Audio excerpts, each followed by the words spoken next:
எதிர்ப்புகள் தடைகள் விலகச் சொல்ல வேண்டிய வராகி மந்திரங்கள். வராகி தேவிக்கு உகந்தது பஞ்சமி திதி. கடன் தொல்லையில் இருந்து மீள்வீர்கள். சப்தமாதர்களில் நடுநாயகமாக திகழ்கிறாள் வராகி தேவி. படைகளின் தலைவியாக திகழ்கிறாள் தேவி என்கிறது வராகி புராணம்.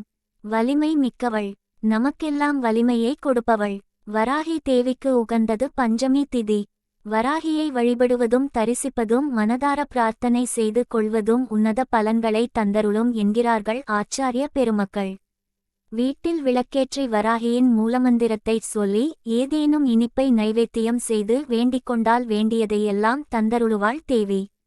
ஓம் ஐம் க்ளெளம் ஐம் நமோ பகவதி வார்த்தாளே வார்த்தளே வராகி வாராகமுகி வராகமுகி அந்தே அந்தினி நம ருத்தே ருந்தினி நம ஜம்பே ஜம்பினி நம மோகே மோகினி நம சதம்பே ஸ்தம்பினி நம சர்வதுஷ்ட பிரதுஷ்டானாம் ஸ்வேஷாம் சர்வவாக் சித்த சதுர்முக கதி ஜிஹ்வாஸ்தம்பனம் குரு குரு சீக்கிரம் வச்சியம் ஐம் க்ளெளம் ஐம் ட ட ட ட ஓம் அஸ்திராயபட் என்று சொல்லி வழிபடலாம். ஓம் வாம் வராகி நம ஓம் வ்ரோம் சாம் வராகி கன்யகாயை நம எனும் மந்திரத்தை 108 முறை ஜபித்து தேவியை வணங்கித் தொழுதால் வாழ்வில் இதுவரை இருந்த தடைகள் அனைத்தும் விலகும் என்பது ஐதீகம்.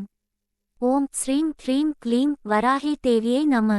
க்ளீம் வராகிமுகி ஹ்ரீம் சித்திஸ்வரூபிணி ஸ்ரீம் தனவ சங்கரி தனம் வர்ஷய வர்ஷய ஸ்வாஹா எனும் மந்திரத்தைச் சொல்லி வந்தால் வீட்டில் தனம் தானியம் பெருகும்.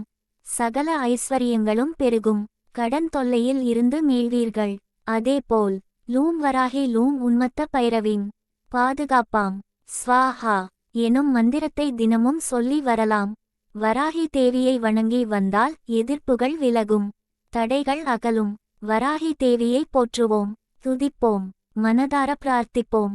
மங்கள காரியங்களை தருவாள், மங்காத செல்வங்களையெல்லாம் வழங்குவாள்.